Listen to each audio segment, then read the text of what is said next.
Nikki, Nikki, la la.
At night, time flies.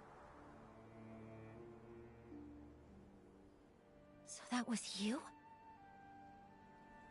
I just told the guards what's happening. The Red Star's gaining momentum, but I was careless. Leora, and that patchy PC lady, what are you trying to say? Hello, Kingdom Guards. I'm Scarlet the Seeker, former Kingdom Guard reporting in. Miss Scarlet was a member of the Kingdom Guards. She's the one who uncovered Threadstar's plot, leading to Operation Starstrike. Also, she's Leah's mother. What? What are you talking about? Let me explain. I discovered Threadstar's conspiracy all because of Leah. Leah was my daughter, a lovely girl. Unfortunately, she was sick and left me too soon. I always kept her little clothes by my bed, pretending she never left. I missed her dearly. Then one day, her clothes disappeared. A tiny PC appeared in their place. She turned to me and called me Mama. I thought this PC was a blessing from the gods, so I called her Leah. I cared for her fabric, we played, and I sang Leah's favorite song. Small flower braids in rows, the dreaming child with secrets glows. Ah, happy days. I always slept with a smile on my face, until she vanished too. Gone without a trace, like she never existed. I looked everywhere, but never found her. So I started investigating all the cases of missing PCs, hoping to find a clue. That's when I noticed the Red Star. The Kingdom Guards took it seriously, and Operation Starstrike succeeded. Threadstar was seemingly gone, but I still wasn't able to find my dear Leah. No matter where I looked, I never saw her again. Later, I left the guards and died alone, still searching for my baby girl. I was then reborn as a PC. This broken pocket watch stopped exactly at the time Leah left. I wear it always. I swore on it. Whether whole or broken, whether it takes a day or 100 years, I will find my Leah. After a while, I began sewing pieces of the victim PCs onto myself, piecing together their memories to find the truth. I've followed those memories ever since. The Red Star kidnapped Leah and turned her into... That's why you were so emotional seeing Leora. You were sensing Leah. Yes, those memories confused my mind, but I will never forget. I miss you so much. Wind blows soft on the ridge, sending our sorrows off the bridge. Leah knows your voice. I know. I followed Benny here because I suspected that over the decades, He's been helping Threadstar pick kidnapping targets. Wait, so you think Benny is a member of Threadstar? That's why you attacked him? Attack? I did chase him, but I didn't succeed. How come... What a liar. Benny wasn't at the fermentation zone his first day at the estate. I found him there, but that was early on the second morning. Wait, that's the day after the first poisoning case. A whole entire day after Benny claimed he was attacked. His first day hiding in the estate, I couldn't follow him inside. The next day, I followed him to the fermentation zone, trying to catch him. I was distracted by a noise, probably one of his accomplices. He escaped, and I wasn't able to attack him. The so-called attack was just a setup. I understand now. We need to catch Benny quickly. Don't worry. Gordon asked Jenny to keep him locked up. Both he and Colleen have already been detained. Unfortunately, the PC who attacked Julie used some forbidden power to strike from a distance. I didn't see them, so I can't be sure if it was Benny. That's okay. You get some rest. I'll take it from here. I'm heading back to Ripple Estate to have a talk with them.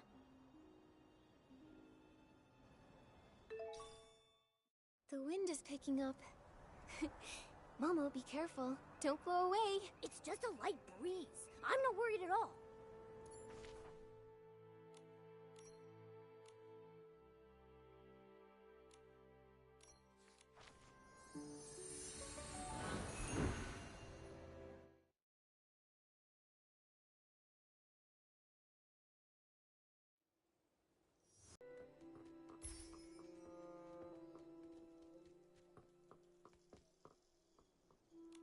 Benny and Colleen are held in 2 nearby knock-knock cells.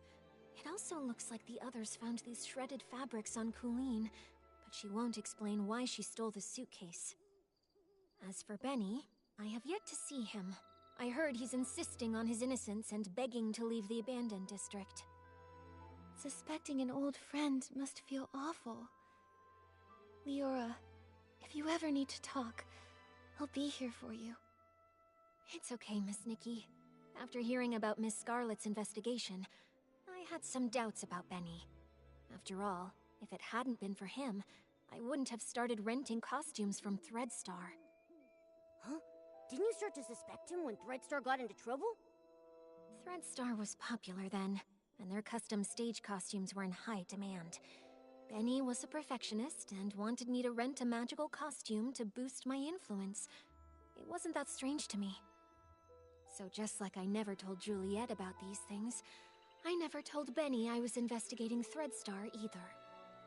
But I never expected to run into him here, right when we were tracking down Threadstar's remnants.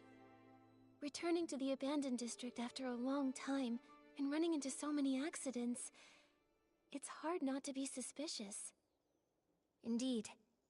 I've been afraid to face him because I'm worried I might get a bad answer. Leora, were you close to Benny in the past? Close? Yes, I suppose. As my agent, even though he was treated differently because of his facial scar, he always did his best to shield me from unwanted gatherings and fought for me to have more opportunities. I appreciated him. Benny said the scar was an old injury. Did he get it back then? No, it was even earlier. He was born from a torn piece of clothing. The owner of the clothing was a struggling actor who had an accident. It happened during a very dangerous performance.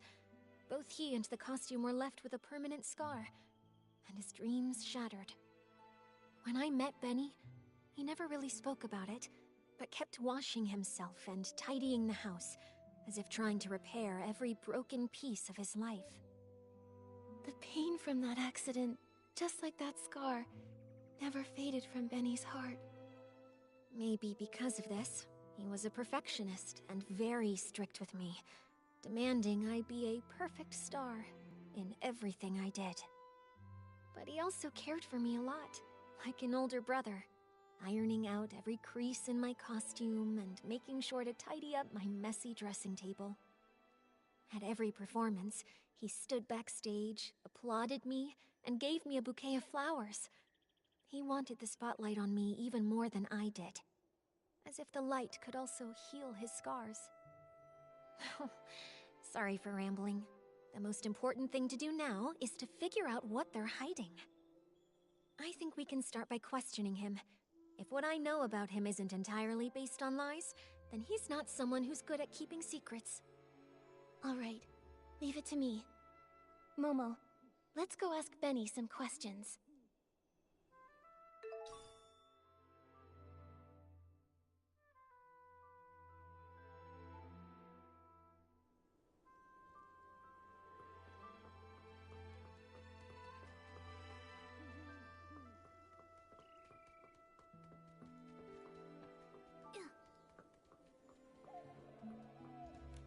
You again? Detectives. Is it my turn to be treated like a suspect now?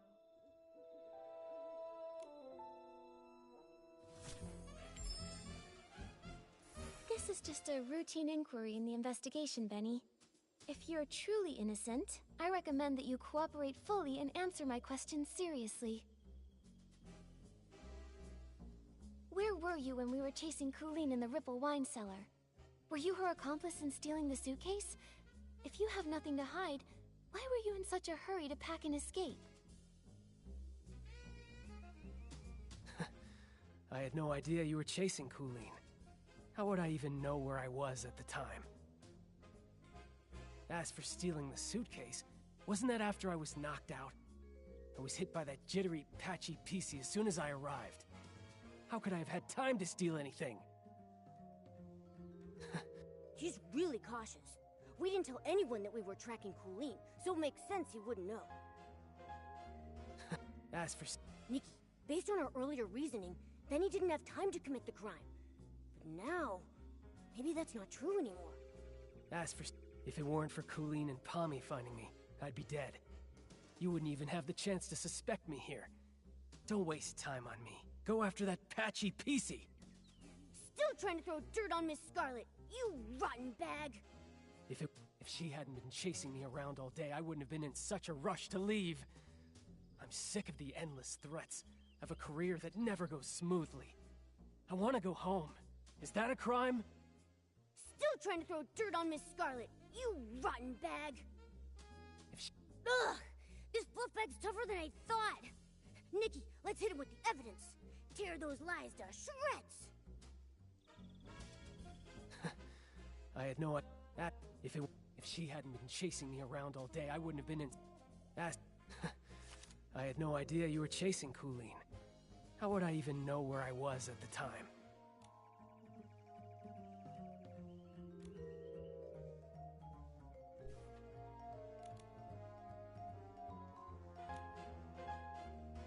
Why are you showing me this? I had no... As for stealing the suitcase, wasn't that after I was knocked out? I was hit by that jittery, patchy PC as soon as I arrived. How could I have had time to steal anything?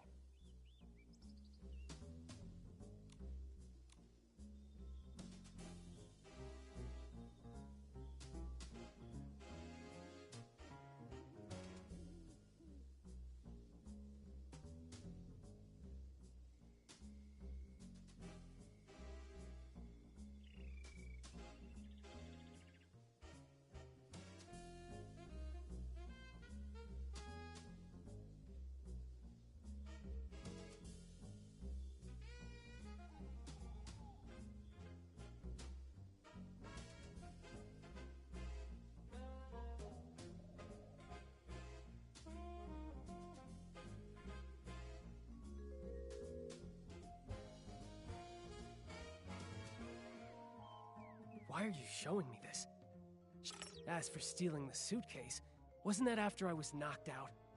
I was hit by that jittery, patchy PC as soon as I arrived. How could I have had time to steal anything?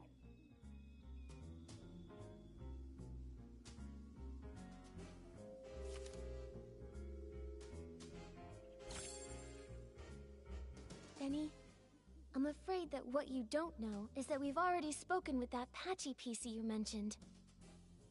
What? That's impossible. That thing can't even form a complete sentence. How could you possibly... Miss Scarlet has finally regained her senses. She's not some evil PC like you tried to frame her as. In fact, it's the opposite. You're the suspect, and that's why she's been chasing you all along.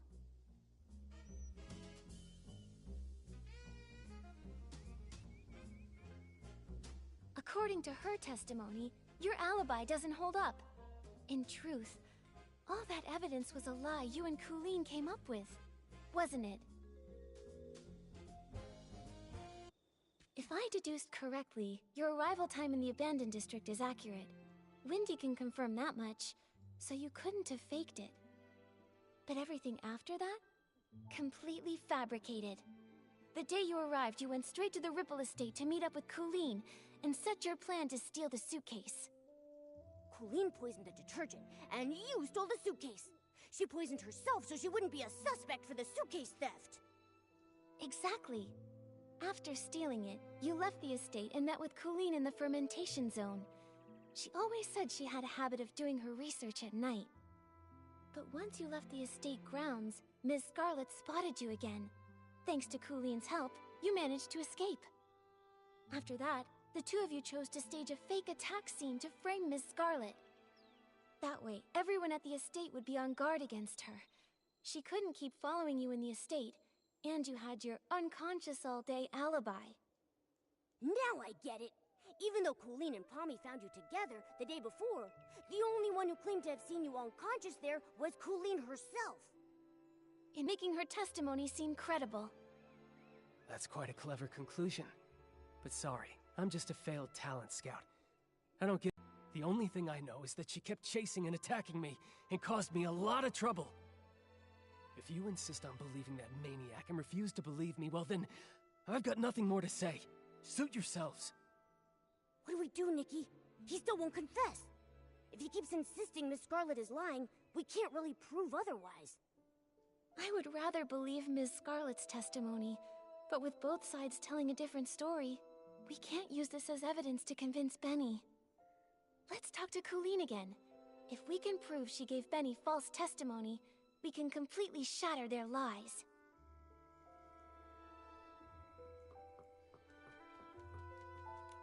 So, now you've sent a human and this little yellow furball. I'm not in the mood to talk.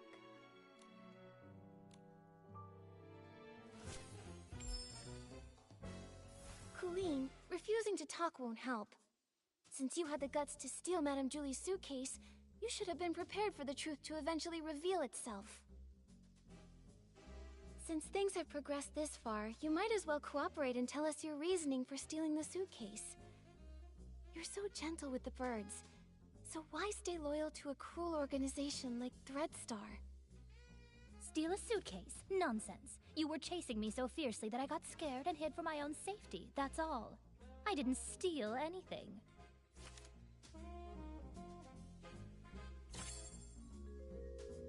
Those scraps were found in your possession. Still going to deny it? Just some cloth scraps. I use them to test detergents. What? Is there a rule against bringing your own scraps to Ripple Estate? If they were really just scraps for testing detergent, why did you keep carrying them while running away? Even when you were cornered, you still wouldn't let them go. I'm a professional detergent bar owner. I have my reasons.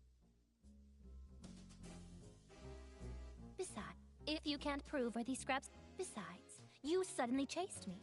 I didn't have time to think about what I was carrying. If you can't prove where these scraps came from, stop wasting my time.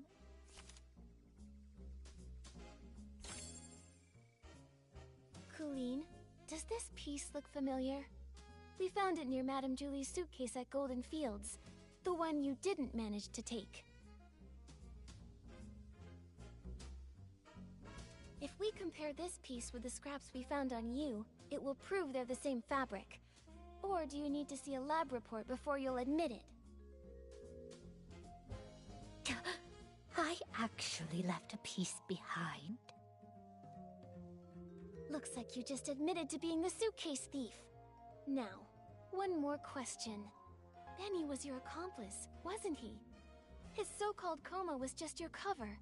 He was never attacked at all, was he? And what does it matter if I am the suitcase thief? Give it up. I'll never tell you anything else. As for Benny, I'd never seen him before I came here, and I'd never bother faking evidence for him. That total neat freak. I can't even be bothered to talk to him, let alone go out of my way to help him. As for Benny, I'd never seen him before I came here, and I'd never bother faking evidence for him.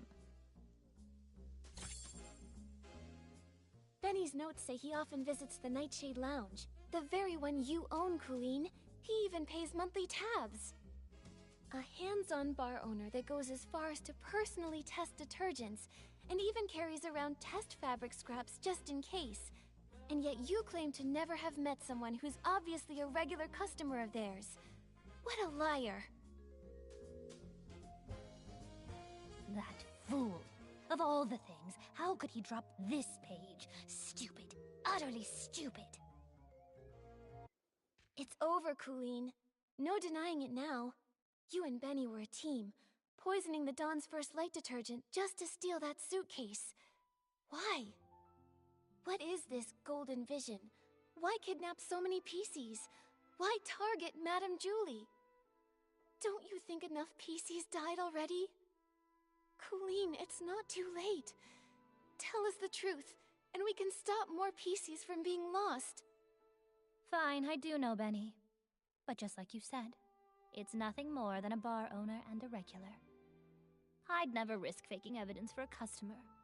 And even if he came fairly often, I never liked that man. What a pretentious fool. What do we do, Nikki? This is the most stubborn PC I've ever seen. She's still not telling us anything. If she refuses to talk, we have no way to keep investigating. Momo, we need to find a flaw in her collaboration with Benny. Maybe we can start from here.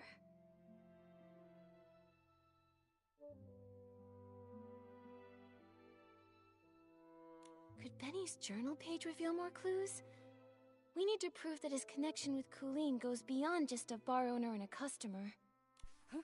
But we only have this single page, and it's all about Benny's work. There's nothing that shows any link to Colleen. Back then, we thought Benny's notes were on the potential talent he was scouting. Now it looks like the targets he researched were probably kidnapping victims. Come on, we can't let them get away. Think carefully.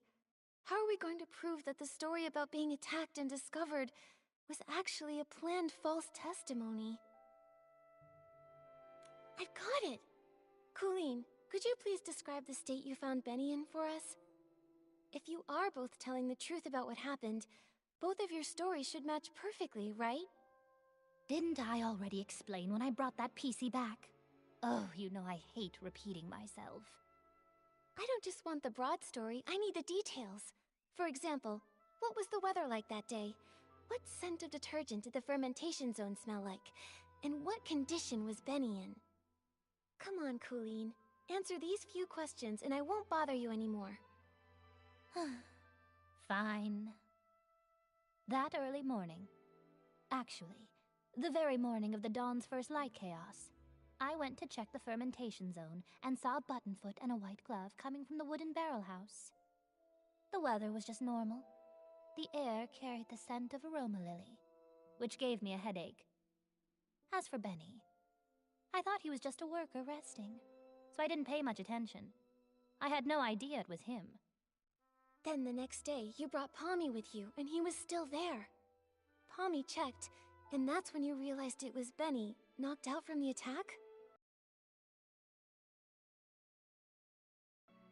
The morning after the poisoning incident, the weather was fine, and the air smelled of flight fruit. He was lying in the exact same spot, still unconscious. Just one blow to the back of the head, and he is out that long. How pathetic. Now, is that enough? Don't bother me anymore.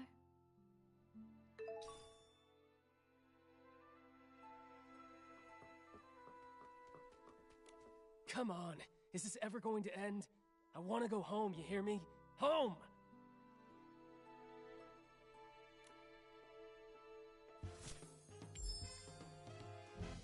Benny, we have one final question.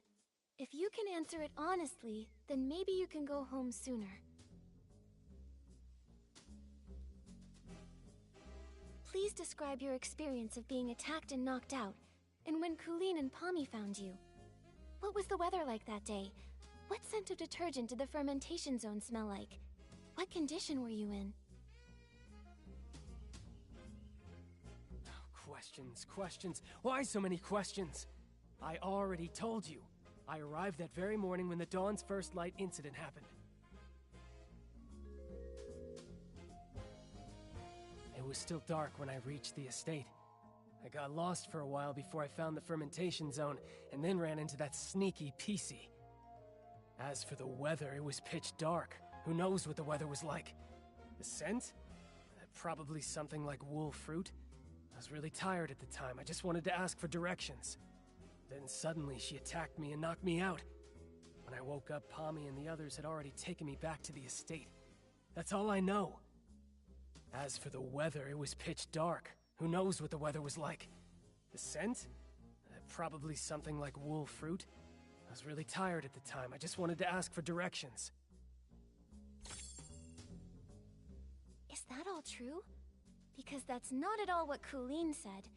Take a closer look. Her account of the first time she saw you doesn't match yours at all.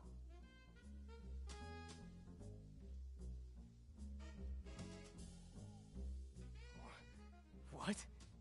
It should match. I was just lying there unconscious and... You noticed too, right?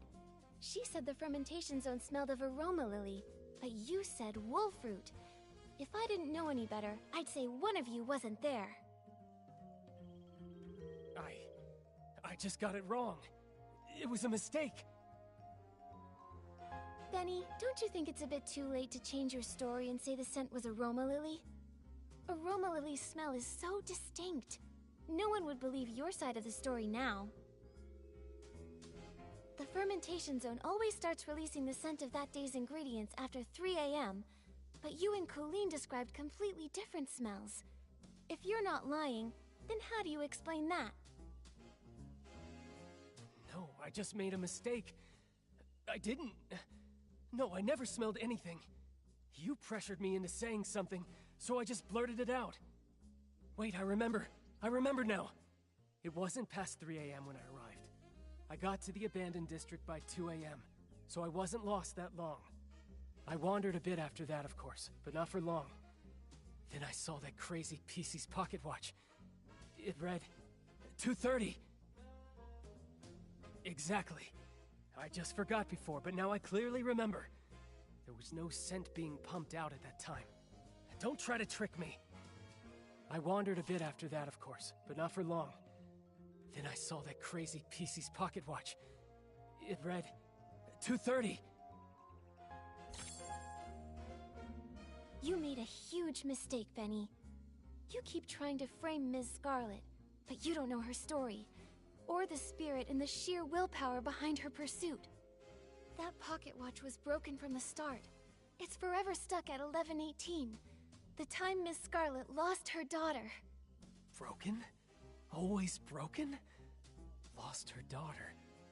No, I don't understand. Her daughter was murdered by Threadstar. You couldn't have seen 2:30 on that watch, so you're lying. Benny, I suggest you confess. It's over, Benny.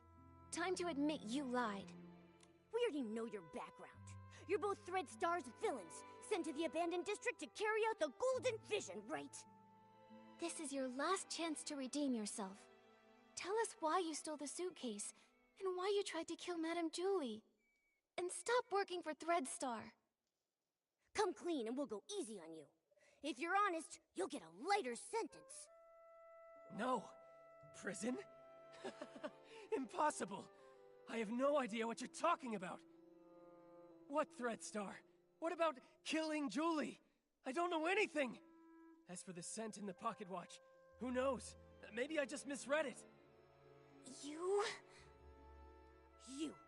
just the type who won't cry until death's staring you right in the face. What evidence do you have that proves I work for Threadstar? Show me. How can you verify that I helped Colleen steal the suitcase? You caught her, right? You should find the suitcase and the cloth on her. If so, then lock her up! You're ruthless. Your ally doesn't matter to you at all? Why should I care about what happens to her? I just want to go home already. I don't want to stay in this place for another moment. Go away, detective. Without solid evidence, don't expect to hear another word from me. Nikki, looks like they're both refusing to cooperate. We should figure out our next move.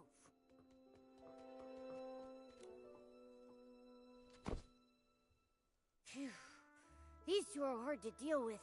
They're starting to crack, but they still won't confess. Don't lose hope, Momo.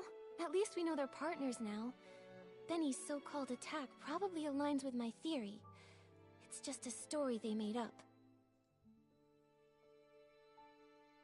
Threadstar must have sent a few members to the abandoned district to carry out the Golden Vision. But what exactly is the Golden Vision? And why would they want to hurt Madame Julie so badly? What should we do now, Detective Nikki? Their lips are totally zipped. Not even a hint. How are we supposed to piece the story together when we have no clues at all? Hold on. Like I've said before, no matter how perfect a crime seems, if you look closely enough, cracks will always show. Bad seeds only grow bad fruit. I doubt that we're going to get any more information from Colleen. She would rather confess to stealing the suitcase and accept being punished than tell us what really happened.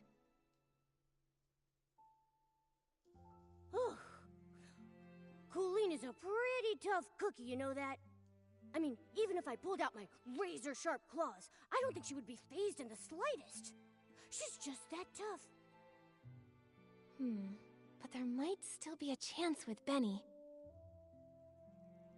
He's desperately denying it, and he insists there isn't any evidence. But if we find solid proof, we might crack him.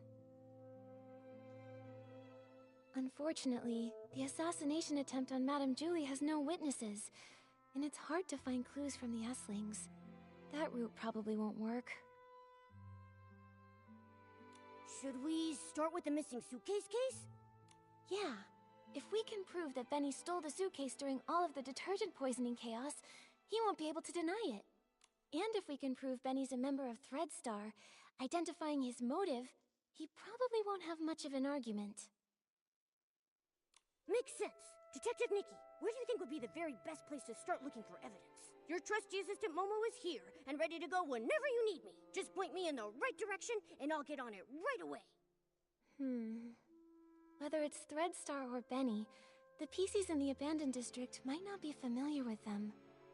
We'll probably find clues asking guests from Sichia. How about we start by talking to...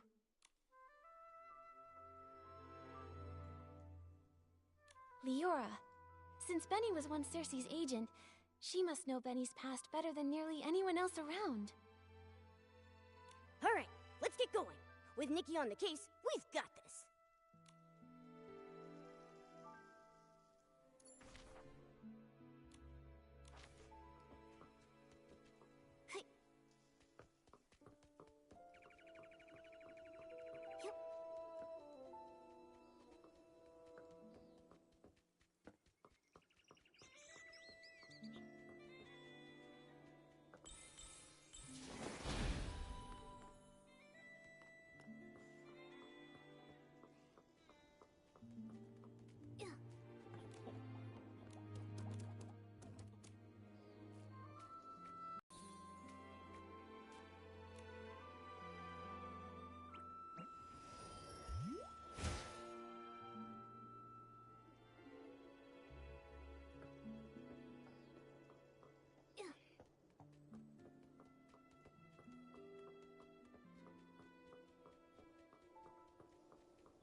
But I don't know which of the seeds will bloom, who will be the sorceress to get through the storm.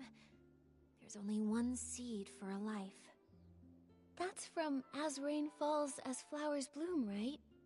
It feels so different from what Madame Julie recited. That line only appeared in the premiere. I rewrote it later on.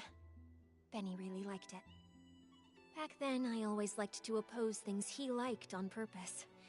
After all, he could be pretty harsh. When I first arrived in Sichia, I felt like a bird finally flying far away. But Benny said little birds are light.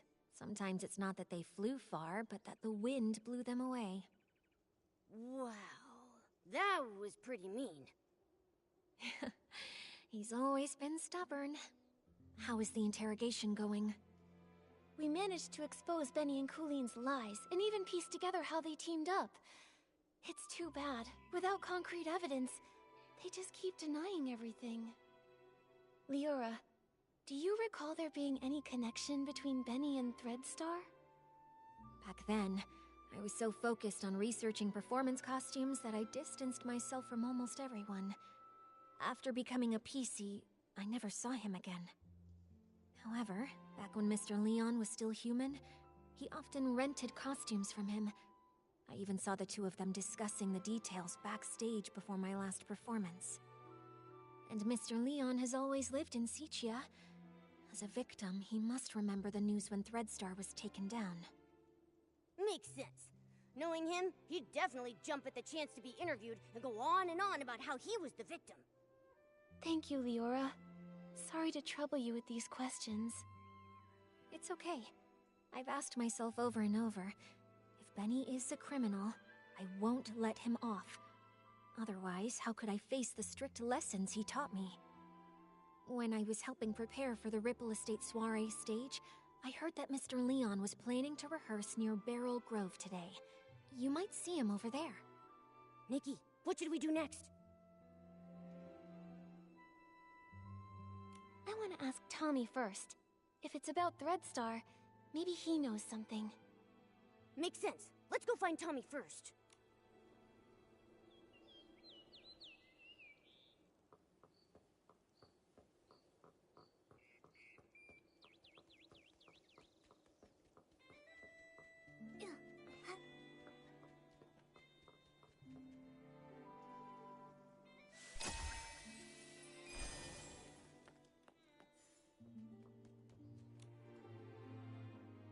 Oh, this world is even sadder than the drapes at the Backwater Theater.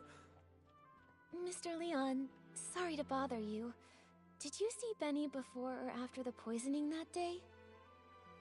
Benny? No, I didn't see him. Why? Do you think he was the one who stole the suitcase? He doesn't honestly think that a few scraps of cloth will cover that broken face of his and hide his shameful past, does he? You seem to know Benny's past well. Of course! It all starts with my own glorious yet lonely past.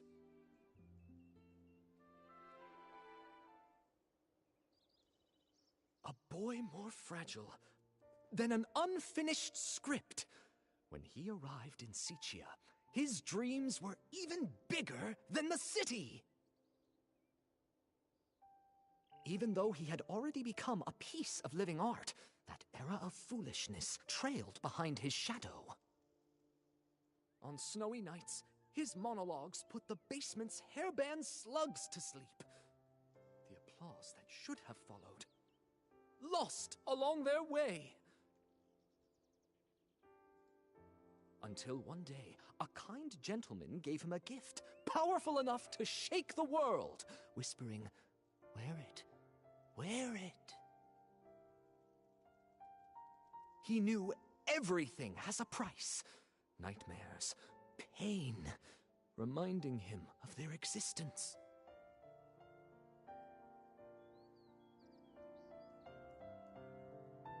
He went back to perform the full submission again and again in hopes to awakening this ignorant era. But he fell, forever left upon the platform leading to his dreams. Could that man be from Threadstar? Ugh. So they used everyone's dreams and it cost your life. But, what does this have to do with Benny? Dear audience, don't be like those who know nothing of art, ready to tear away fate's every secret. Intermission time! shall we have a little preview of Act 2? Look at you, such furious faces. Surely you've seen through the gods' twisted little trick. Such pitiful jealousy, too afraid to let the true starlight fall upon me.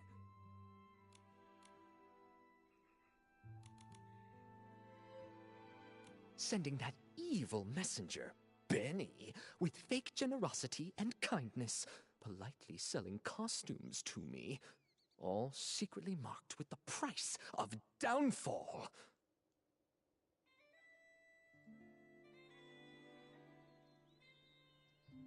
I mean, Benny was Cersei's only agent.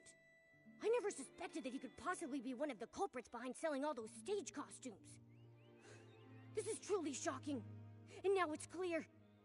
He really is connected to Threadstar.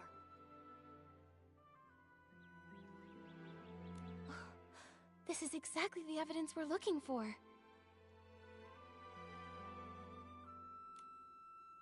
Mr. Leon, thank you for your help. I never expected that you too were hurt by Threadstar, and never got to perform your solo show. It's fine, it's fine.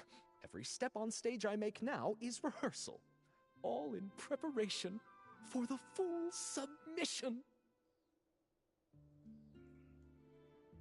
Just wait and see. The boy who fell on the platform will be back, carrying all the scripts rejected to expose this fake world. Nikki, can we finally take down Benny now? Let's expose Threadstar's whole scheme and reveal the truth behind everything they've been hiding. This suggests a link between Benny and Threadstar, but we'll still need solid proof that he's the one who stole the suitcase if we want to expose his secrets. But no one suspected Benny when we investigated the suitcase theft case before. Where do you think we should start digging from here? Ha! Miss Nikki. There were plenty of audience members obediently seated under the stage that day. Why not go ask them? You mean... Oh, right!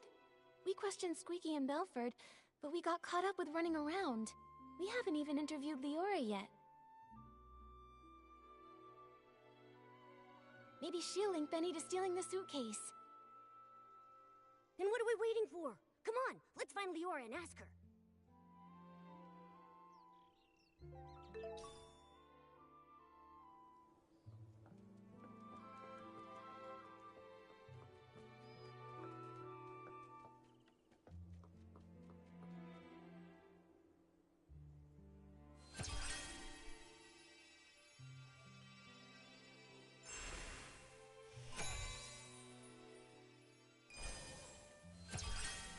I think I was here.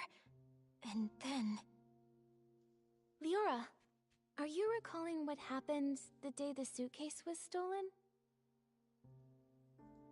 Miss Nikki, yes. While you were all busy with the questioning, I just stood by doing nothing. I felt so ashamed. I thought that if I could recall some overlooked details, maybe I could help. That's fine. In fact, we were thinking the same thing. We came to hear more about that day in detail. Of course. As always, the first to receive the dawn's first light that morning were the on-duty staff, so they would be able to quickly return to their posts. After I applied it and was about to head back, I noticed some staff were already showing symptoms. I had a bad feeling, so I ran here, hoping to meet Gordon. When I arrived, I saw Squeaky pressing juice there. She's usually really energetic, but at that moment she seemed unusually agitated. If you say so, it really sounds like she must have already been hallucinating back then. She was talking about flying fruits, runaway bags, all sorts of impossible things. At the same time, I saw Belford approaching. He carried a bunch of detergents, but was already unsteady. It sounds like Belford was about to hallucinate too.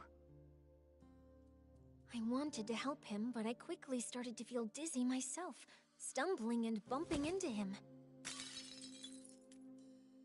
Lots of detergent spilled. The smell was strong. Oh, this must be the fragrant fireworks Belford told us about. What then? Then I started hallucinating too. I can only remember some fragments. A yellow bulkhead with 2 blue-purple horns, wearing a blue-purple jewel on his neck. Well, I thought the bulkhead might charge. While dodging it, I bumped into a sack, and I think I may have cracked it. Do you think that bulkhead could be Belford? I remember his yellow hat having 2 blue-purple patterns. Just a thought. That's a possibility. Then suddenly I heard a loud shout ring out. You'd rather have perfect wheat fields than accept the Barrisant I bring! Something like that. That has to be Mr. Leon. I think your version of this line is better than his original. That was him. I was startled then. I saw the bulkhead run away, felt danger was coming, and left quickly. It looks to me like both you and Squeaky were scared off by Mr. Leon's shout. When I came to my senses, I was at a remote water spot, soaked through, and there was no one nearby. So that's what happened. We met the other witnesses Leora mentioned to us, but I can't shake the feeling that something is off. There should have been one more PC there. The thief. They couldn't have disappeared without a trace. But what exactly feels wrong? Don't rush things, Miss Nikki. Maybe we can simulate an interrogation. Treat me like a suspect, find any inconsistencies in my story. Maybe the truth is hiding in plain sight. Great idea. We should get started.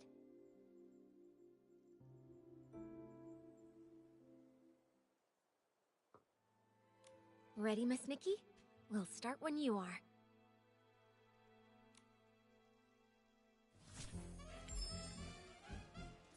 Leora, could you please describe again what happened nearby that day? Especially the part where you saw Squeaky and Belford. Not a problem. When I arrived here, Squeaky seemed already caught up in hallucinations, pressing juice with wild agitation.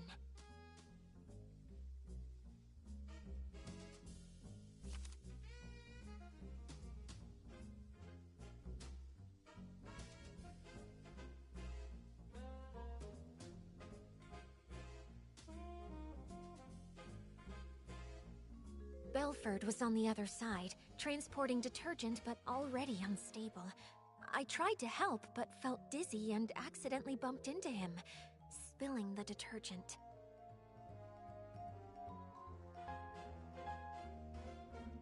After that, I fully slipped into hallucinations and fought with an imaginary bulkhead.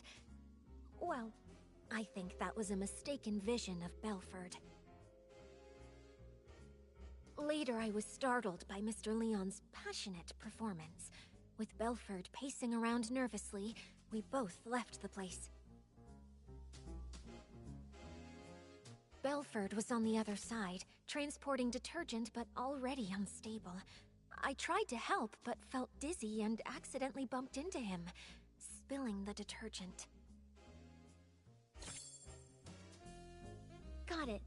Leora testified that she bumped into Belford and accidentally spilled detergent all over the place. Since both of the hallucinating PCs left after that happened, there's no way they could have neatly arranged the detergents found in the corner. But last time we investigated here, we saw lots of organized detergent bottles near where they bumped into each other. Someone stood the bottles back up, and that PC who did so is very likely the culprit. Miss Nikki, please let me examine these bottles. This one's scent. It's Benny. Why do you think it's Benny? I'm not sure you remember, but I mentioned when Benny was my agent, he was incredibly attentive, helping me organize clothes, even tidy my dressing table. Scripts I carelessly left lying around would be stacked neatly, and any makeup I may have spilled on my desk would be arranged just like these detergent bottles. I should mention, this detergent scent is the one Benny usually uses.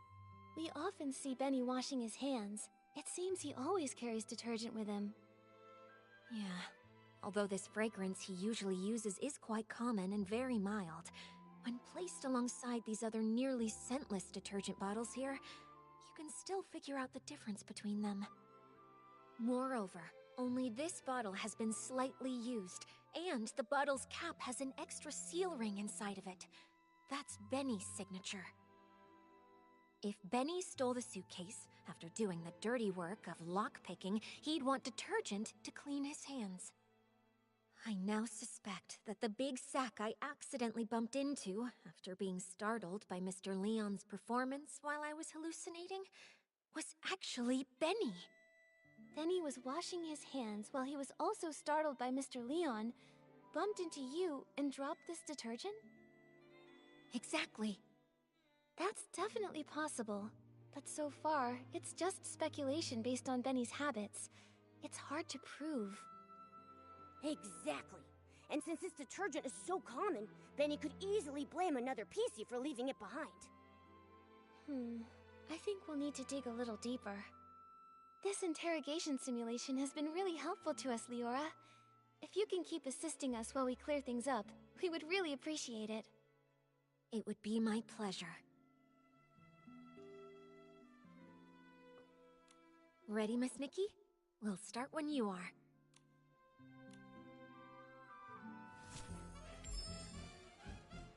If this bottle of detergent with a different scent really was dropped by Benny... Oh, I see. In that case, there's still one suspicious detail. When Benny was looking for the detergent that he had dropped, he tidied up the spilled bottles by force of habit. But if he had the time and energy to do that, how could he have not taken the detergent he actually dropped? Indeed. In his case, not having detergent is probably as bad as not wearing clothes. I think maybe he did take a bottle of detergent, just the wrong one. Miss Nikki, what do you think?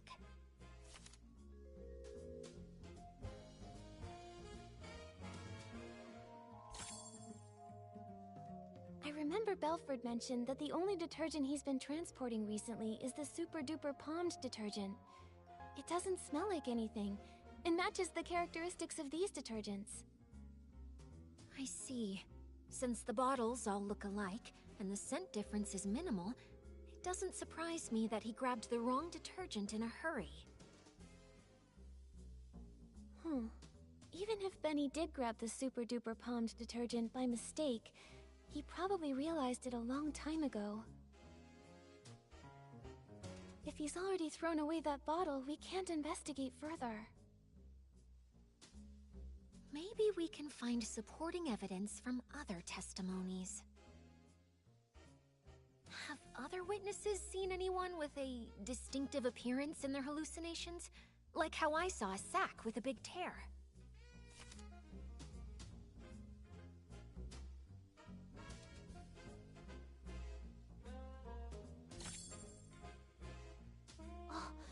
Squeaky said she saw a big sack split open after being scared by another noisy sack. Maybe what she actually saw was Benny, who got a big shock from Mr. Leon. That's definitely possible. Looks like I'm not the only one who saw a hallucination resembling Benny.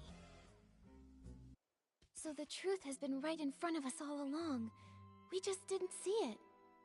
Great! Now we have both the detergent he dropped and the descriptions mentioned in everyone's testimony. Nikki, can we go interrogate Benny now? I'm still a bit worried. Will these ambiguous pieces of evidence really make him confess? I also feel something's missing. From what I understand of Benny, the more stressful the situation, the more eloquent he gets. We've seen that behavior before. Even with a mountain of evidence, he just keeps arguing. Hey, could this be a trait of a showbiz manager? Huh, you could say that. In the ruthless entertainment world, it was a skill he really took pride in. Given his personality, when faced with this evidence, he'll probably claim he was poisoned and ran to the scene, but he'll firmly deny touching the suitcase.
Ready, Miss Nikki?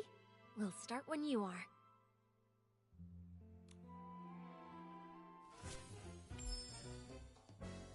I think the key is right here.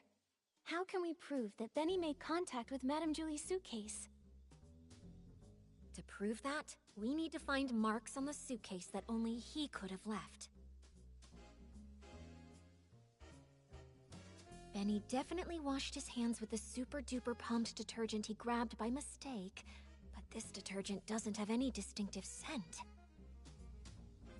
Besides the scent, what kind of flaw could super-duper palmed possibly cause?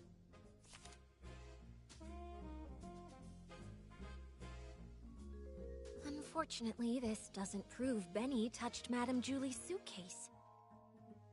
Besides the scent, what kind of flaw could super-duper palmed possibly cause?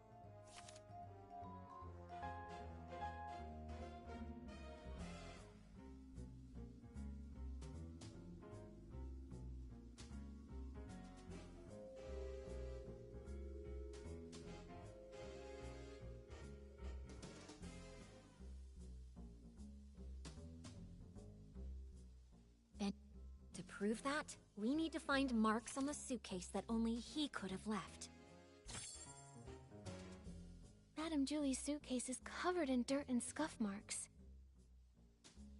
If Madame Julie saw it, she'd be upset for sure. But she carefully picked the fabric for this suitcase. It shouldn't be this fragile. Dirt or wear and tear. These might be the crucial clues to cracking the case. Benny definitely washed his hands with the super-duper pumped detergent he grabbed by mistake, but this detergent doesn't have any distinctive scent. Besides the scent, what kind of flaw could super-duper palmed possibly cause?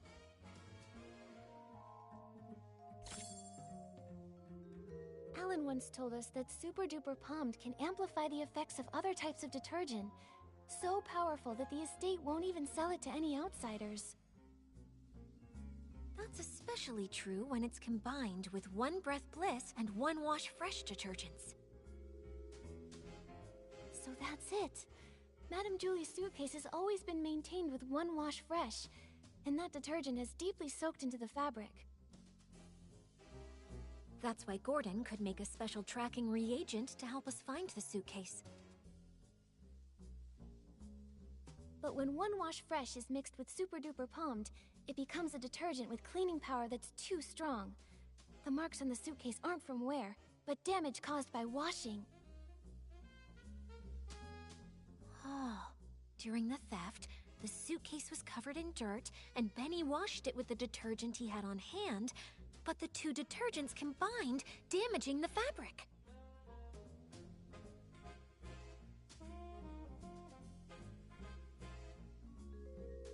Exactly.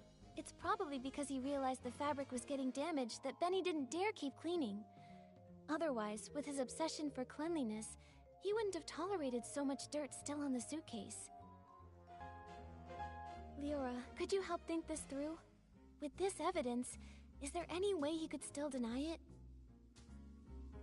Considering Super Duper Palmed is not officially sold outside the estate, this evidence is quite conclusive.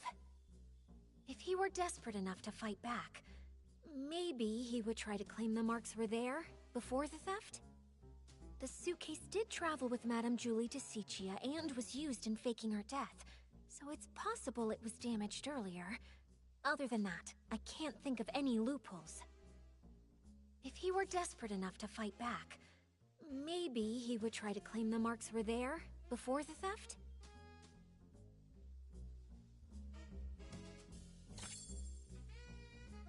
This is it. This is the photo Palmy took when the choo-choo train delivered Madame Julie's suitcase. Look, the suitcase looks perfect here. Those obvious wear marks must have appeared after this photo was taken. Miss Nikki... No, Detective Nikki. You did it!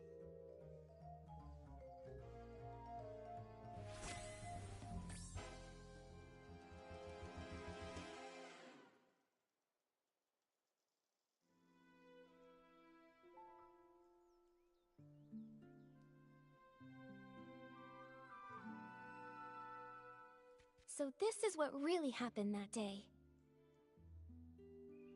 While everyone was hallucinating, Benny snuck onto the scene. No one knew that a new guest had arrived at that time, except for Colleen. After stealing the suitcase, Benny washed his hands out of habit, using the detergent he'd brought. Then, Mr. Leon shouted his lines, startling all the PCs. Leora knocked over Benny's detergent bottle. When he went to pick it up, he couldn't help but organize the scattered bottles. But he took the wrong detergent, the Super Duper Palmed, the one that Belford was responsible for transporting.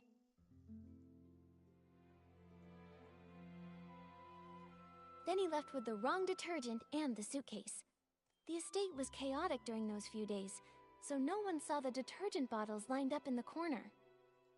Later, because the suitcase was so dirty, he tried cleaning it, but didn't expect the reaction between Super Duper Palmed and One Wash Fresh already soaked into the fabric would wear the material down.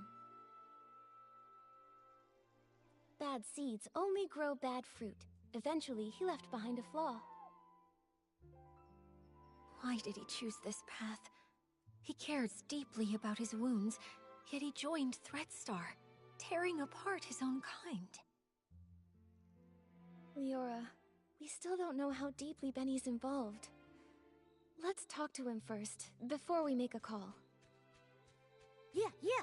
Although he definitely helped steal the suitcase, we haven't found any other clear sign of wrongdoing. The ledger isn't his, and the Golden Vision notes aren't with him either.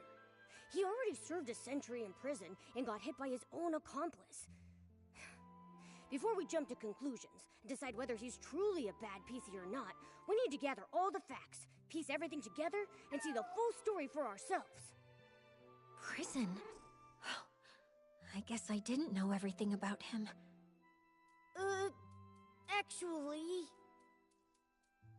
It's fine, Mr. Momo. Thanks for helping uncover the truth. If Benny really is a key member of Threadstar and tried to harm Madame Julie, I'll personally bring him to justice. Even if he's got his reasons, or if he introduced Threadstar to me, even without meaning to, I want to hear it from him directly. Right. Before we find Benny, let's take this suitcase to Alan's for an inspection. With a professional detergent expert's report proving that 2 detergents made these marks, our interrogation will be stronger. Alright, let's go! With Nikki and Momo on the case, and Leora helping out too, there's no way we can fail. We're definitely going to catch him.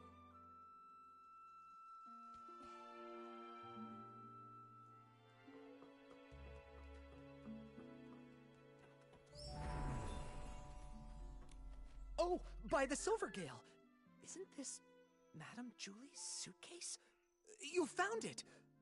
But why is it so dirty and damaged? The Sovereign of Sexy should always be elegant, charming, and flawless from their head to their toes. Oh, I can't stand seeing this! Actually, we wanted to ask you about the damage on the suitcase. We're wondering, could it have been caused by detergent? Well, you have certainly come to ask the right person. As a detergent tester myself, I am the most familiar with how to identify different types of detergents. And I am also someone who simply cannot handle when the beauty of this world falls victim to destruction. So, Alan, can you tell what they are? Unbelievable. Which staff member was so careless to make such a basic mistake? Both detergents, One Wash Fresh and Super Duper Palmed, were detected on the suitcase. Their combination created the special Super Clean Palmed formula, which is too strong and damaged the fabric. Just like we guessed. Do PCs that come in contact with this special Super Clean Palmed formula leave marks on their own fabric? Definitely. That is why this special formula was only sold internally. The Ripple Estate doesn't even keep a single bottle of it in stock. Who made this mistake? Bring them here, and I'll test them thoroughly. I'm sure I can detect the residue of the special formula. That's great! Sorry, Alan, we're a bit pressed for time right now, but we'll fill you in on what happened later. With your help, we'll finally breathe easy. Momo, let's find Benny. He can't deny anything this time.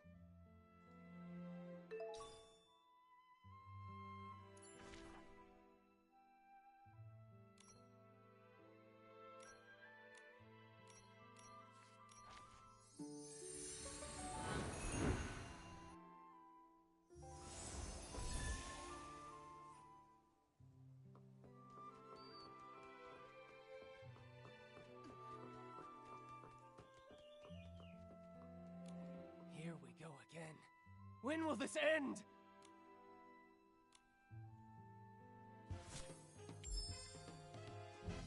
Benny, we've brought solid evidence this time. There's nowhere left to run. Tell us everything about Threadstar's plot. No way. You're just trying to trick me. You really think I'd believe you? How many times do I have to repeat myself? I've got nothing to do with Threadstar! No way. You're just trying to trick me. You really think I'd believe you?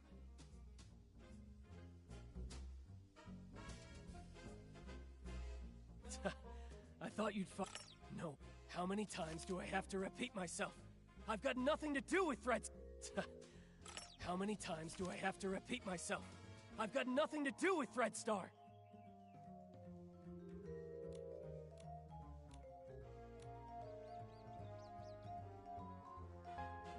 No way. You're just trying to trick me. You really think I'd believe you?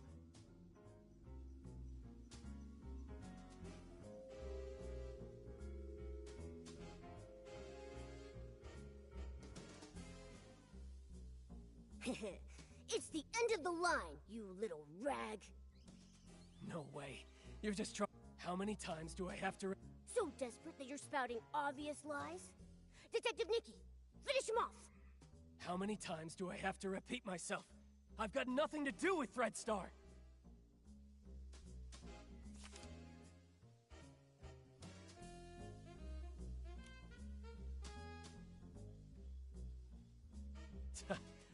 How many times do I have to repeat myself?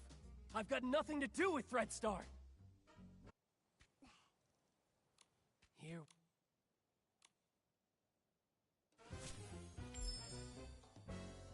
Benny, we've brought solid evidence. No way. How many times do I have to No way. You're just trying to trick me. Ugh! This fluff bag's tougher than I thought! Nikki, let's hit him with the evidence. Tear those lies to shreds! No way. You're just trying to trick me. You really think I'd believe you? How many times? No way. You're just trying to trick me. You really think I'd believe you?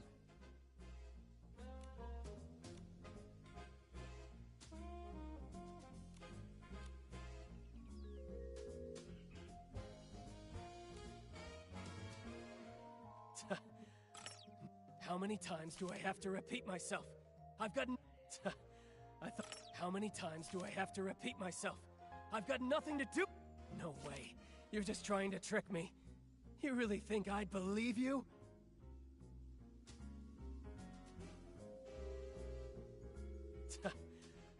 No way. You're just trying to trick me. I thought... No way. How many times do I have to repeat myself? I've got nothing to do with Threadstar!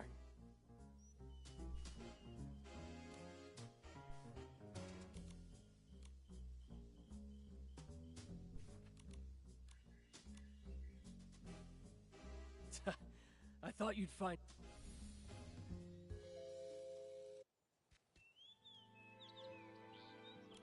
Here we go.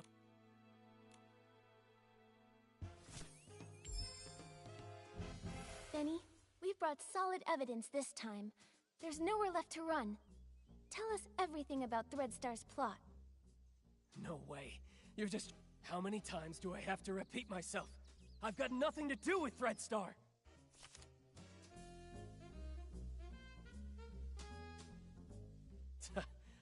How many times do I have to repeat myself? I've got nothing... How many times do I have to repeat myself? I've got nothing to do with Threadstar! How many times do I have to repeat myself? I've got nothing to do with... How many times do I have to repeat myself? A minor offender involved in coercive sales and forced rentals, sentenced to 100 years in prison with compulsory labor. How? How did you find this? Don't bring that up. No! You served Threadstar centuries ago, and we should believe you're not involved with them now? Penny, if you keep this up, you'll only end up back in prison, and for even longer next time. Why won't you confess? No! An old newspaper can't prove a thing! It happened so long ago. How is that evidence? I never stole the suitcase, or tried murdering Julie. Colleen!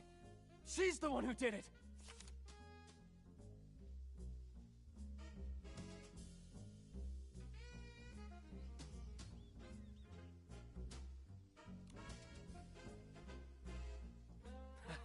No proof?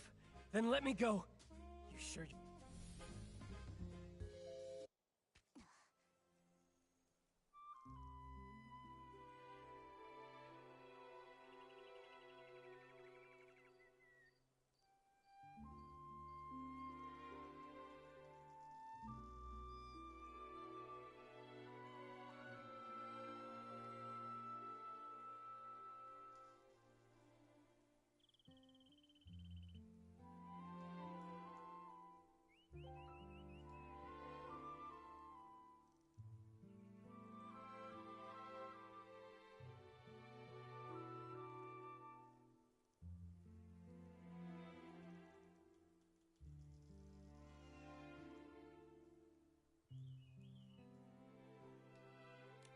Here.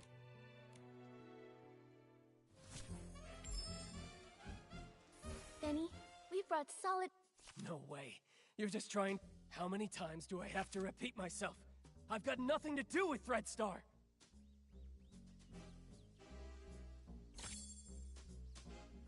A minor offender involved...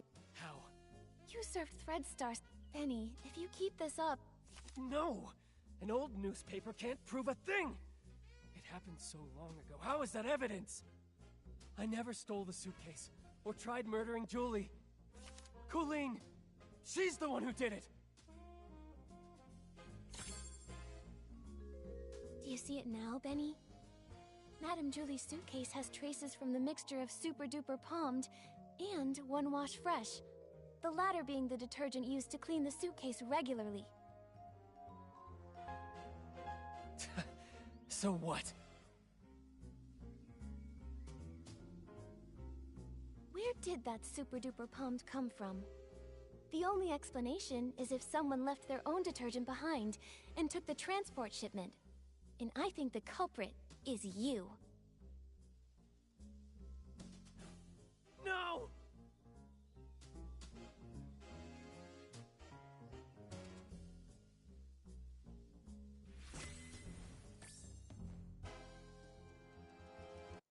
Actually, we've got another crucial piece of evidence. If a professional investigator examines you, they'll tell whether you're truly as clean as you claim. Maybe you ended up just as over-clean as the suitcase, after coming into contact with the same mix of Super Duper Palmed and One Wash Fresh. Enough! Enough! Stop talking about things I already know! I know I damaged the suitcase. I know I hurt the pieces. I know I'm an accomplice, but I've already tried to break away. Why can you just not let me go?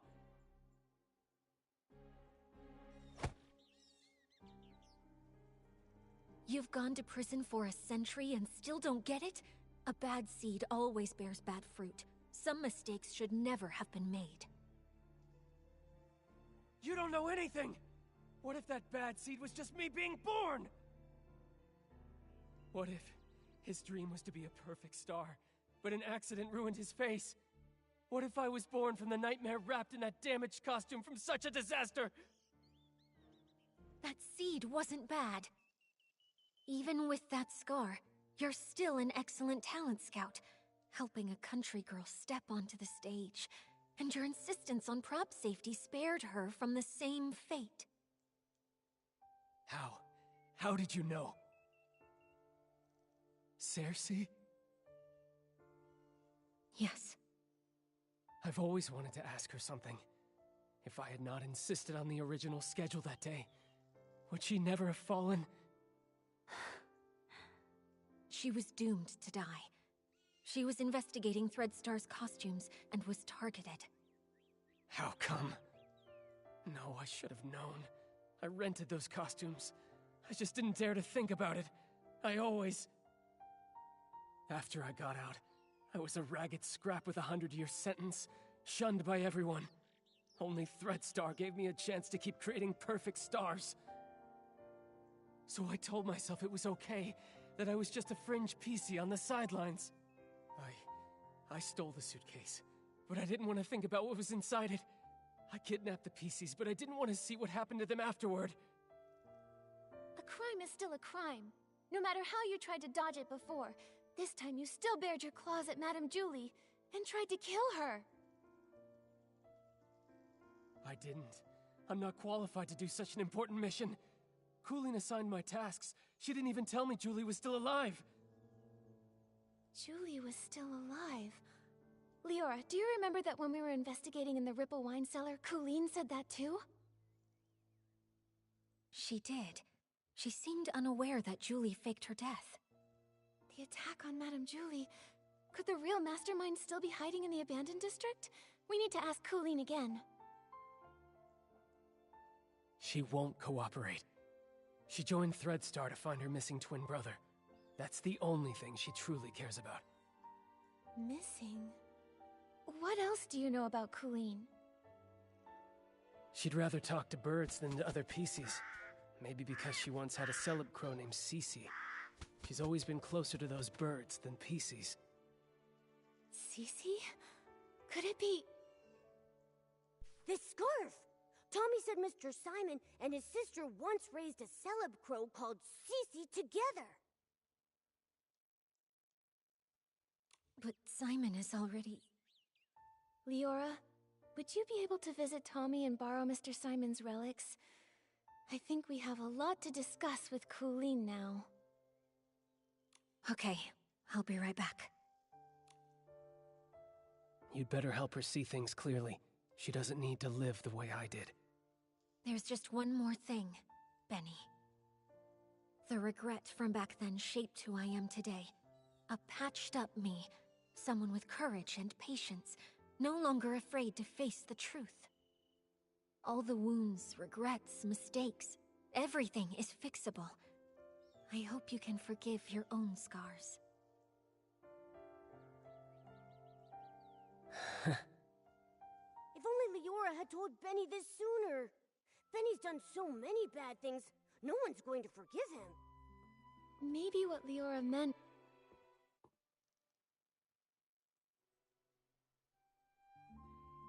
This again?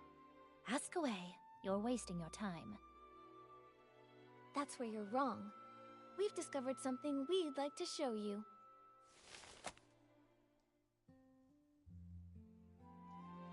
Tommy informed us this scarf belonged to a late senior columnist.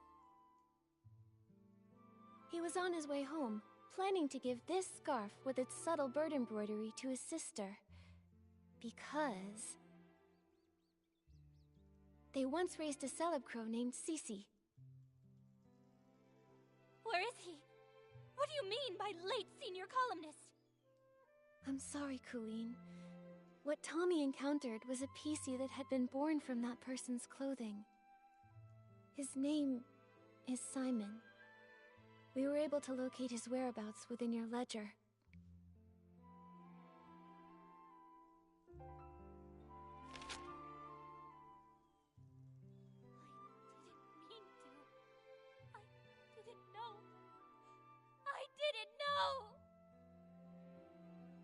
I think this letter was meant for you.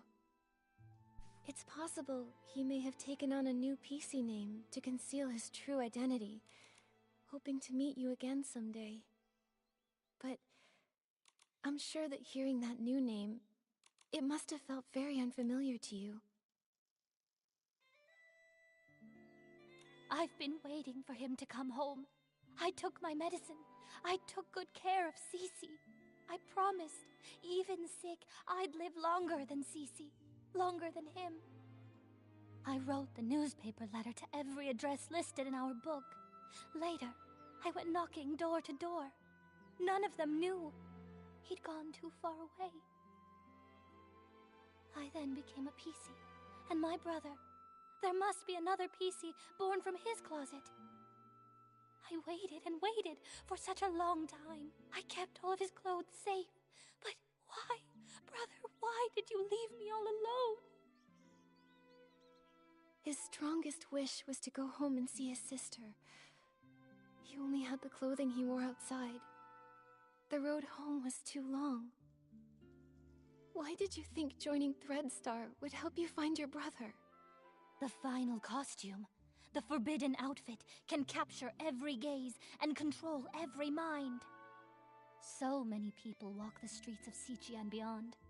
There are so many cities that are just like it. I won't be able to find my brother in all of that. Unless the outfit's finished. Whoever wears it only needs to stand on the stage and ask one question for me. That's all. The forbidden outfit. So that's Threadstar's ultimate goal? That's absolutely crazy! You knew full well that it was an evil power. Beyond all that, you were fully aware that the PCs you ordered to be kidnapped had loved ones who would be devastated, their hearts broken because of your actions. You know that pain better than anyone. To hurt others for your own desires, that's incredibly selfish.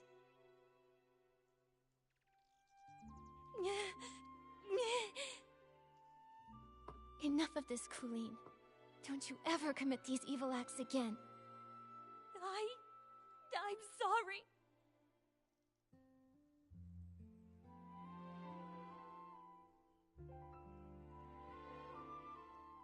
I'm hoping you'll help us to expose Threadstar's plan. The forbidden outfit is almost complete. Julie is a natural star, and the Golden Vision is aimed at using her as the final material. But I don't know who attempted to assassinate her, whether she actually died, or what the fabric I took was about. All I know is I was simply following orders to complete the mission. So, you're telling us there's a hidden boss giving you orders? We've been tracking the culprit all along, yet they somehow saw through Madame Julie's fake death and responded right away. They couldn't have reacted so fast without being at the scene. This matches the plan between Madame Julie and Leora. Right here, in the Abandoned District, lies the true mastermind behind all of Threadstar's evil plans. The problem is, we still can't figure out who they are. No matter how many accomplices they have, we'll catch them all! Right. Madame Julie got hurt, so she's probably still resting now. When it's daytime, we should talk to Madame Julie.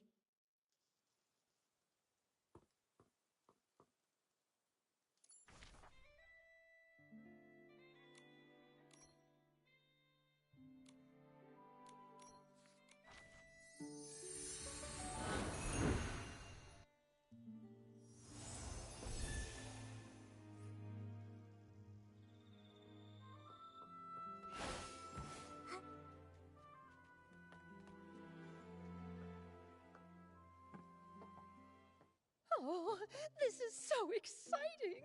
What's next? Madame Julie, Leora, what are you talking about?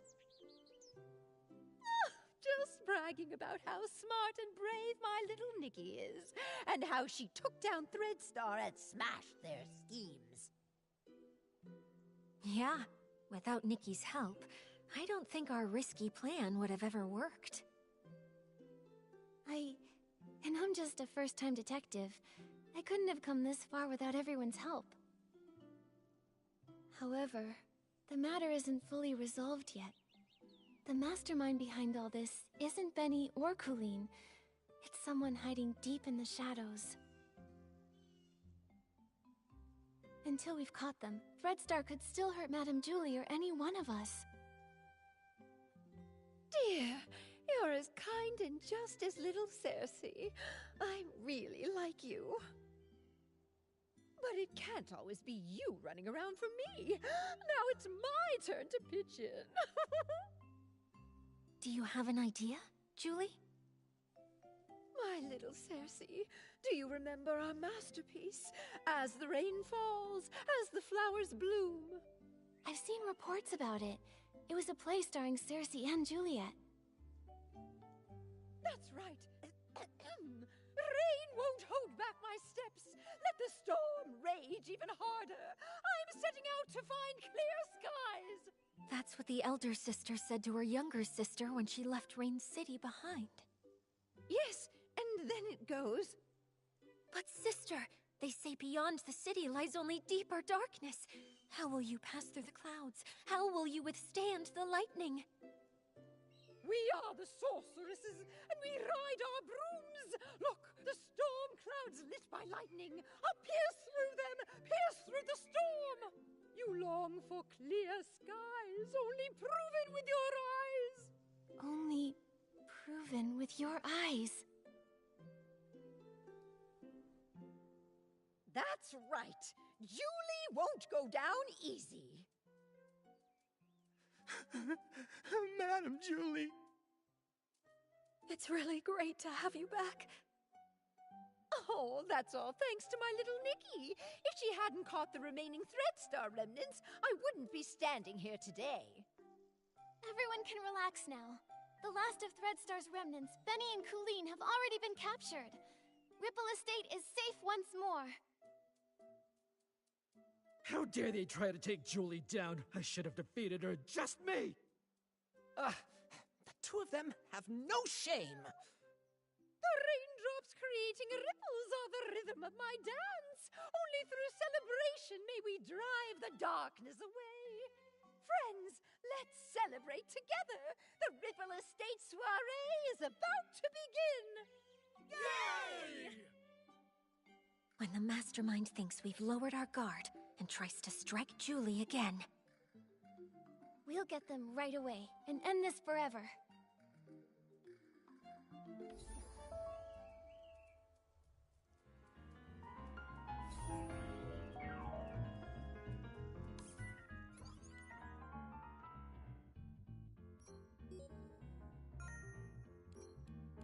Wow!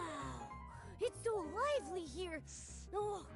Just one breath, and I'm swept away by the aroma of the Vin de Ripples.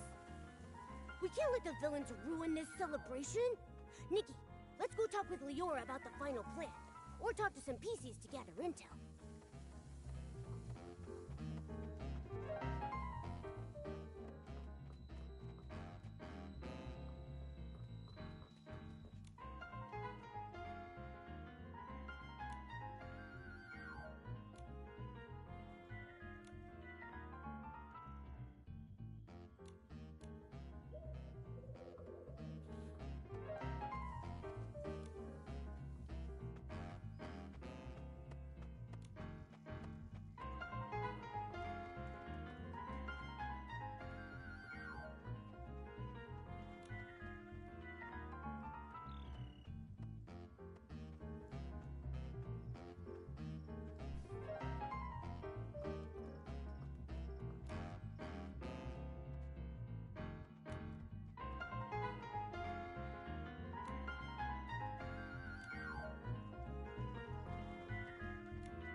Please take good care of yourself, too. Leah, she'd be worried about you. Don't worry. Hi, everyone. Miss Scarlet, how's your recovery going? I'll be okay. Injuries happen all the time. When I was with the Kingdom Guards, I had more stitches on me than I could even count. But that still won't keep me down. But you're not fully healed yet. Are you sure you want to join the mission? My only wish is to catch the culprit, even if it means using every last bit of my strength to do so. Threadstar is cunning. I know that better than anyone. You'll be more likely to catch them having me around. Tell me the details. How are you planning to use Julie as bait to trap the culprit? Okay, at the opening of the Ripple Estate soiree, Madame Julie and I will team up for a styling duel and perform the first dance. I've already passed the co-performer auditions, and I've earned the Sovereign of Sexy medal. Everyone in the Abandoned District already knows about this, so it won't raise any suspicions among any of the PCs there. During the performance, Madame Julie will purposely let me win, but just enough to keep it believable. Then she'll pretend to be upset and say she's going back to the village to change into a new outfit, so that we can have a rematch. Great plan. Since you said the last remnants of Threadstar are wiped out, and Julie's making a public appearance, Threadstar should assume we've lowered our guard. Right. When the soiree is over, any outsiders lingering in the Abandoned District will be a lot more conspicuous and won't go unnoticed. When Madame Julie returns alone to the village during the party, it'd be the culprit's last chance to strike. They'll have to try. Leora and I will be hiding nearby, ready to protect Madame Julie and catch the culprit. Understood. I'll find a good ambush spot nearby, too. Phew, the show's about to start. Nikki, are you feeling nervous?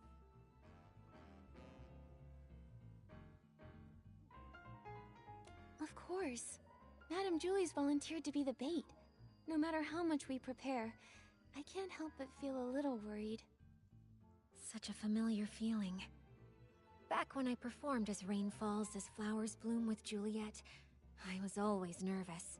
Every time the curtain rose, I faced a new audience. How would the audience react? Would I hear their applause or their boos? Would the stylists like what I was wearing? Would the critics like how I delivered my next few lines?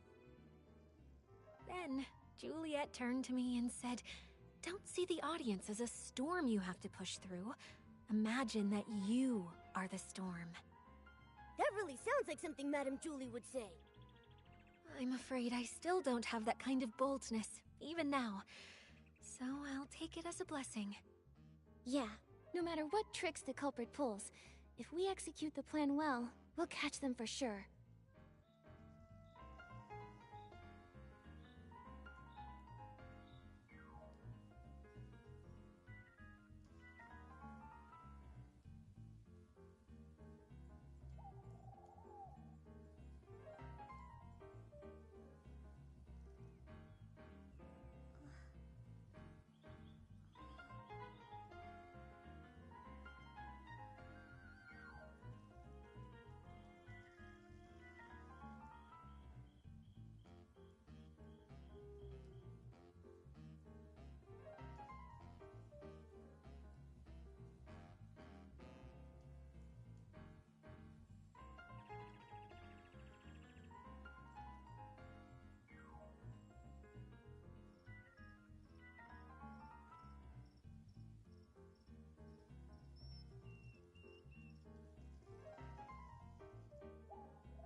Dear little Nikki, my dance partner, are you ready?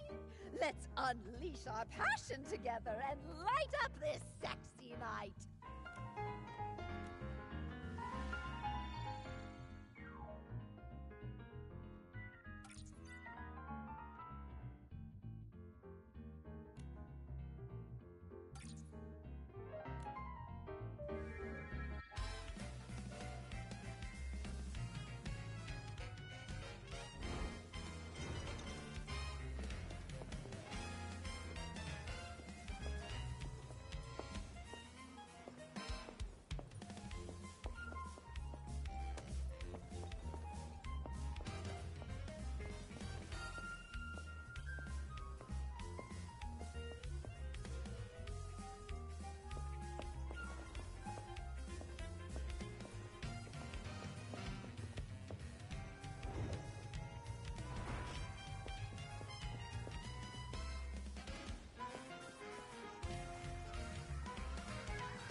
Madam Julie, I've already beaten you once in front of everyone.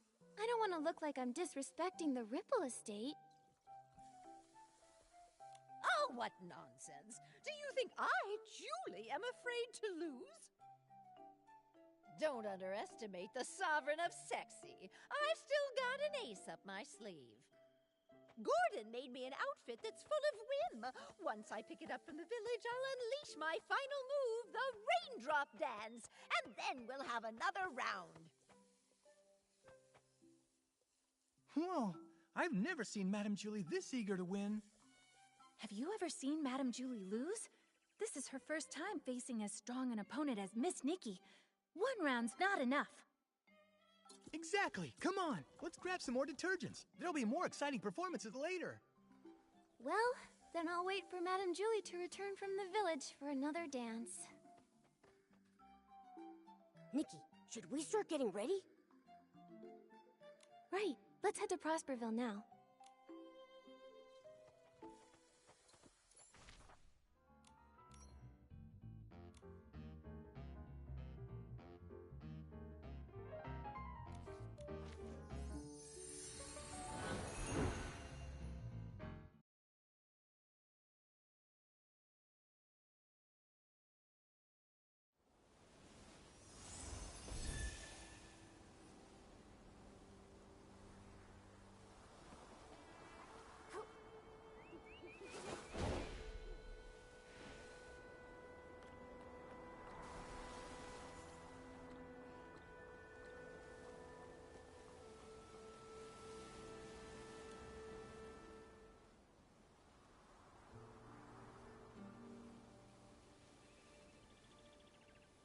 She stands in the rain, atop the tallest spire in Rain City.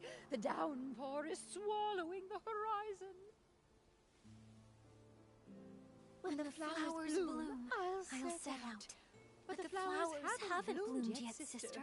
And I only have one seed left. Beneath the curtain of the rain, she seems to see her sister's silhouette dancing familiar steps in the rain.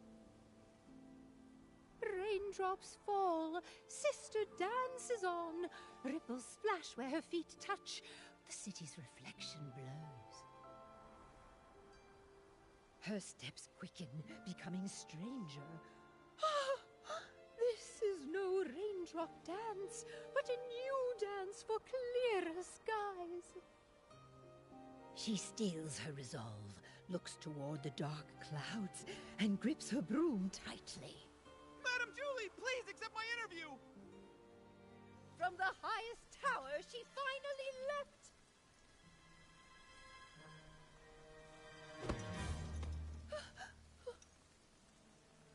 What a nuisance. Catch him! She will pass through the storm. She will find clear skies. After him! Rain will fall. Flowers will bloom.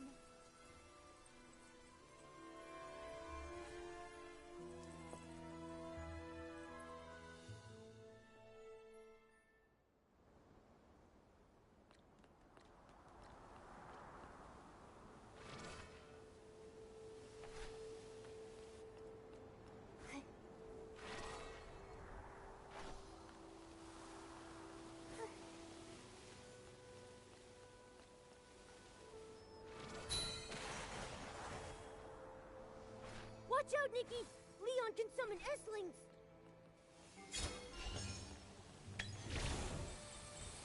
Look at your faces, so full of anger. Finally lost. Perfect play! That's right! I am the founder of Threadstar!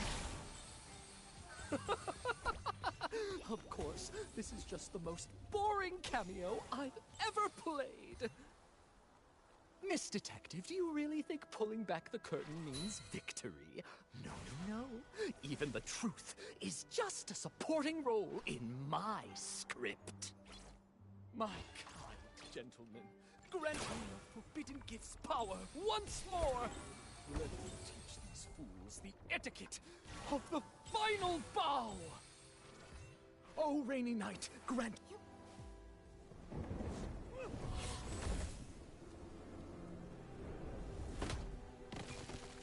Miss Scarlet! I've tailored lives for these reckless beings. Why won't they accept the true blessing? Watch out! Take a bow! Sorry.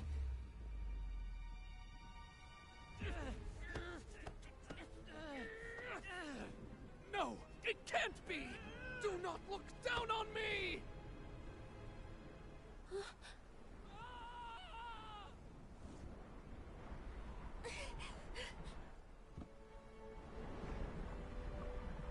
Benny. I'll go find him. So, just like this.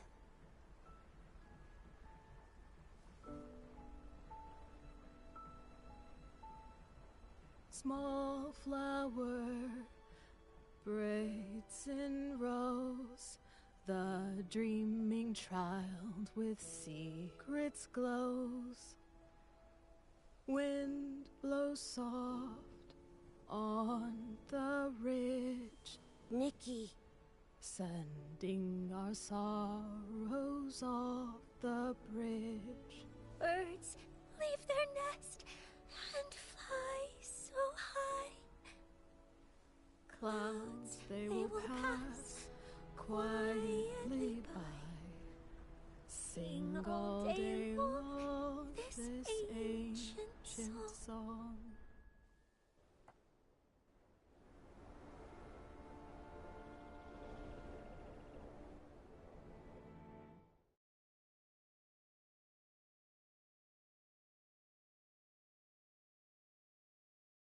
The Ripple Estate soiree ended successfully.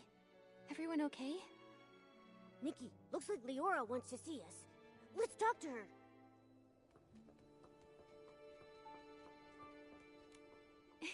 Leora. Miss Nikki, it's so good to see both you and Mr. Momo looking so lively. Thanks to Madame Julie setting up the barrel home, Momo and I both got a good rest. Oh yeah, dancing for 3 days straight at the Ripple Estate soiree really wore me out. Thanks to you, everyone is celebrating to their heart's content. Madame Julie is exhausted and resting at home, not to mention the Forgottens who joined for the first time. Miss Scarlet insisted on guarding Colleen herself. She wouldn't even put a single drop of detergent on just in case. Hey, I don't think I've seen Tommy around either. Strange that he didn't join the fun. Tommy is busy investigating Mr. Leon, saying he wants to write an in-depth report. Maybe in a few days, you'll receive his first draft. I heard they found where Yarny is too. Luckily, he hasn't been harmed. Miss Scarlet contacted the Kingdom Guards and they'll bring him back soon. Miss Nikki, I actually stopped by to say goodbye to you. Wait, you're leaving already? Yes, now that Threadstar's conspiracy has been thwarted, and my wish to become a PC has been fulfilled, I've got no reason to stay in the abandoned district. How have you been these past few days? I'll be okay, Miss Nikki. I will remember Benny. I think he would want me to remember him in that way, as a friend who sacrificed himself for others. Not exactly good, but not completely bad either. Maybe I'll write to him. Who knows? It might help, writing letters from different corners of the continent, telling him that even an imperfect being can still find other ways to live. Yes, the wind has stopped, and the birds can finally fly free. Leora, I believe you'll also find your own dream on the road. Do you mind if we see you off? Of course. I may not be as good at showing feelings as Madame Julie, but Miss Nikki, though we haven't known each other for long, you should know that you're the human I respect and like the most. I am hoping to set off with your blessing. I plan to leave before sunrise. Please meet me at the Ripple Estate platform. A journey brought by the train must also end with the train.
Beautiful. I've been meaning to ask, what's the ending of As Rain Falls, As Flowers Bloom? Oh, my dear girl. That one was written by Juliet and Cersei together. She clenches the tiny broom as small as herself, fighting desperately against the storm. Magic surges forth. Beneath the pouring rain, the final seed explodes, bursting in a fierce bloom. The wind paves her way. The petals guide her. As she breaks through the clouds, silence overtakes all. The sunrise casts its light upon the earth. There she sees the first clear sky. Excellent story. Leah would have loved it. Look, the train is here.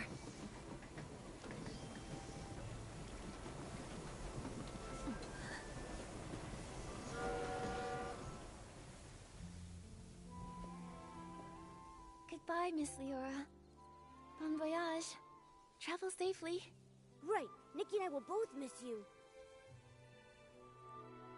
You two. I'll miss you both so much. Oh, little Leora, at times like this, you know I always have too much to say.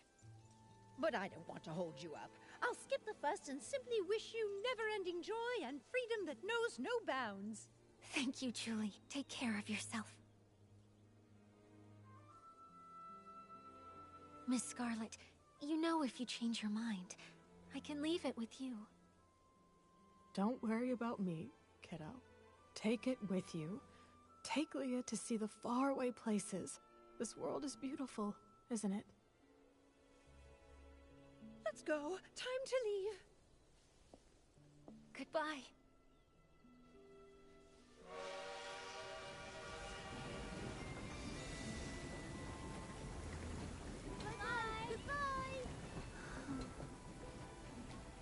Why do I still feel so sad when everything is clearly over? It's all right, my friend. Tomorrow will be a brand new day.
Where should we go explore next?